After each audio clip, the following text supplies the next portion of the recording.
Situação econômica atual e futura grande recessão. Gente, como o nosso dinheiro é efêmero. Ontem, o que valia R$ 100, hoje vale 50, 60. Porque os hedge funds ainda estão com problemas de liquidez. E aí, falam mais.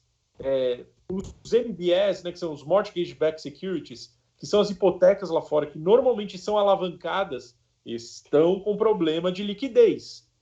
Essa injeção de dinheiro do Federal Reserve, do Banco Central Americano, na economia americana, nos bancos, é para dar liquidez para esses caras que vão quebrar. E aí, se você quebra essa cadeia foi responsável pela destruição da economia americana lá em 2008. Acho que o Banco Central Americano não vai deixar quebrar. Nada dessa vez, nada. Eles vão injetar dinheiro até não poder mais. Vão imprimir e vão injetar. Imprimir e injetar. Só que é o seguinte, vamos lá, a conta vem, né? A conta vem mais cedo ou mais tarde, e assim, talvez eles não enxerguem uma ou outra coisinha que seja crítica. A economia americana parou, vai voltar passo de tartaruga. A economia europeia parou, passo de tartaruga. Por aqui a gente não precisa nem falar nada.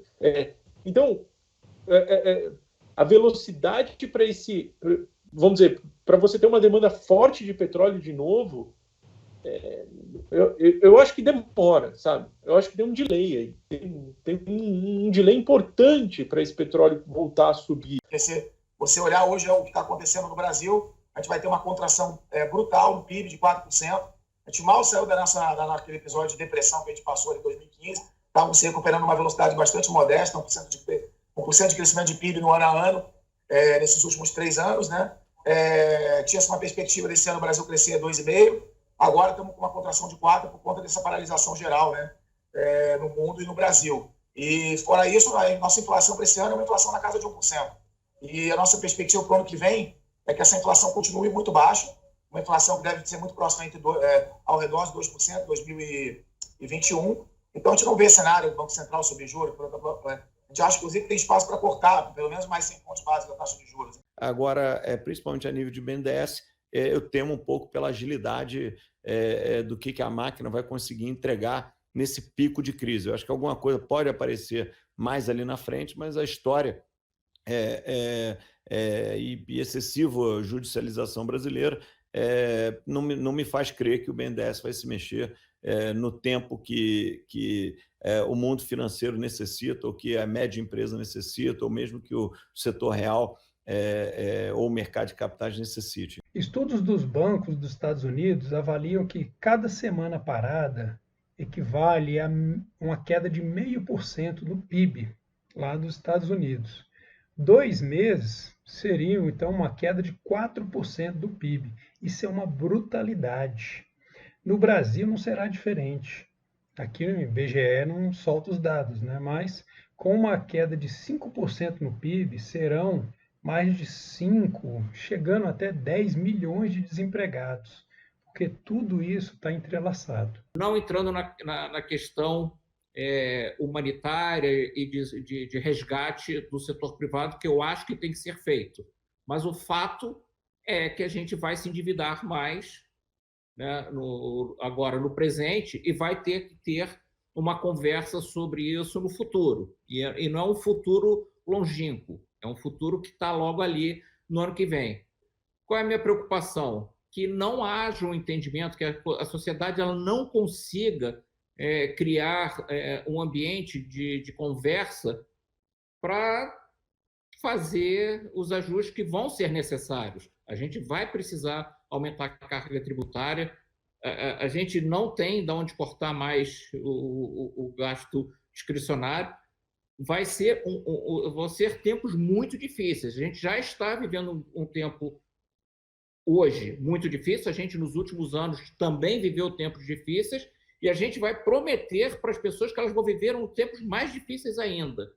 Então, se a gente não tiver uma união no governo, de todos os níveis, federal, municipal, estadual, e na sociedade brasileira, a gente vai ter problema.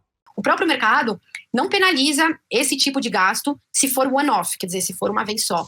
Pontual, né? Pontual, Eu acho que... Pode falar, Marcos. Não, o que não pode comprometer, né, é essa recuperação fiscal, é o estrutural, né? Exatamente. Se a dívida for de, sei lá, a dívida bruta foi de 80% do PIB para 85% do PIB, não tem problema, né? Desde que isso não seja uma coisa recorrente que aconteça todos os anos. O que não pode é você avistar pela frente um processo de aumento de gastos permanente, tá? Agora, temporário, o mercado não penaliza tanto. Nós liberamos aí, então, 200 bilhões de compulsórios pelo Banco Central, 150 bilhões de caixa mais BNDES, são 350, e mais 150, quer dizer, 147,7, mais 150 bilhões de antecipações de benefícios e diferimentos de recolhimento de impostos e de FGTS. Isso injetou, ou vai injetar na economia nos próximos 3 meses, 500 bilhões de reais. É um impacto extraordinário. Além disso, nós entramos, então, nas medidas propriamente fiscais, porque aí decretamos o estado de calamidade pública, aí abrimos a exigência, saímos da exigência de resultado primário e aí começamos a criar mais camadas de solidariedade. Já tínhamos criado essa camada de solidariedade primeiro aos mais vulneráveis, com essa antecipação de benefícios, puxamos também mais 3 bilhões, tínhamos liberado 3 bilhões para a Bolsa Família. Ninguém defende que teremos pouco desemprego. Se nos Estados Unidos já foram 10 milhões de pedidos de desemprego, pedidos de auxílio-desemprego, aqui não será diferente. Pode ser mais lento o aumento do desemprego, né? Aqui as regras, leis trabalhistas são mais travadas, mas não será diferente. A necessidade para a sociedade e a especialidade do empregado e do empregador brasileiro aqui ainda é muito baixa, logo frágil. E esse é um grande problema. Vital saber acessar o apoio financeiro bancário e governamental. Busquem também seus gerentes de bancos, mas não dependam só deles. Eles podem não saber de tudo que pode te ajudar.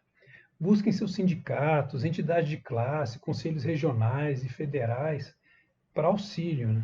Busquem até os de outras categorias que estão dando certo. Nessas horas a gente precisa copiar. Nas crises, somem os vendedores de experiências, de turismo, lazer, shoppings, cafés, varejos, de roupas, eletroeletrônicos, mobílias, decorações.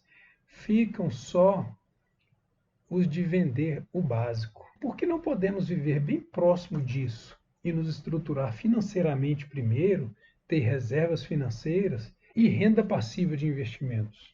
Por que gastar tudo e mais um pouco todo mês comprando o que é efêmero, que some na primeira crise, né? E nós vamos aqui à Bíblia. Quem amar o dinheiro, jamais dele se fartará. E quem amar a abundância, nunca se fartará da renda. Também isso é vaidade. Eclesiastes 5:10. Há um grave mal que vi debaixo do sol e atrai enfermidades. As riquezas que os seus donos guardam para o seu próprio dano, porque as mesmas riquezas se perdem por qualquer má aventura. Havendo algum filho, nada lhe fica na sua mão. Eclesiastes 5, de 13 a 14. O que devemos fazer para nos proteger e não perder patrimônio? O nosso PIB vai cair 3, 4, 5%, como em todo mundo. E muito importante, a bolsa sobe e o dólar só desce quando o Brasil crescer. Se crescerá com o apoio do governo ou com a liberalização da economia, não importa para nós, pessoas físicas aqui. É a maior perda de tempo do mundo essa discussão econômica. Onde é bom ou ruim o governo, ou onde é boa ou ruim a privatização, não importa para a gente. Ou você é economista do governo? E minha opinião formada fará diferença nas políticas públicas dos governantes e influenciará os investimentos feitos no setor privado em saneamento e infraestrutura. Sabe o que importa de verdade? Essa vontade, né, que existe no ser humano, né, de querer ganhar o dinheiro o mais rápido possível e tentar pegar a primeira oportunidade que aparentemente aparece, é o que mata o cara, né? No final, a gente está num momento que, se você atravessar o rio e chegar do outro lado, você já fez o seu papel, né? No final, A impressão que eu tenho é que o investidor ele deveria estar esperando da gente, primeiro de tudo, que a gente pensasse em preservação de capital.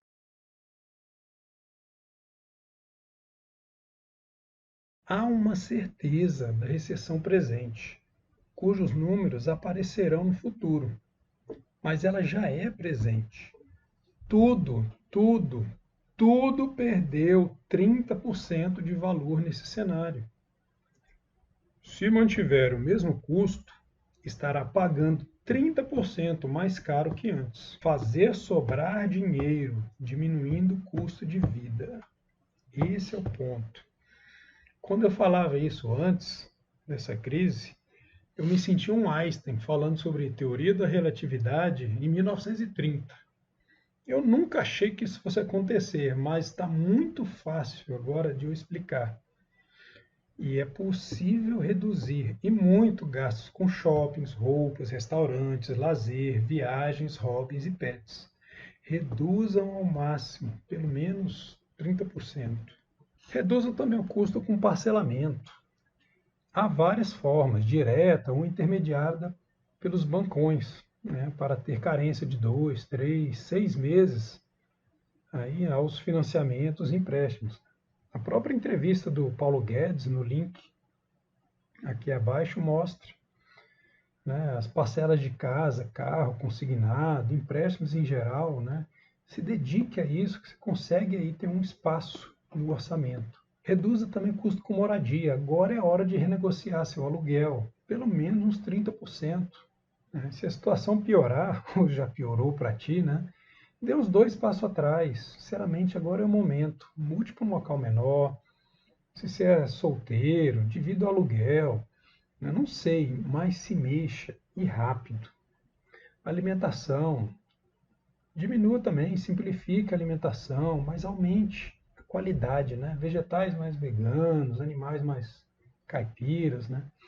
Na medida do possível, mas com esforço. Diminua também a saúde, os gastos com saúde. Agora é o melhor momento para renegociação com plano de doença.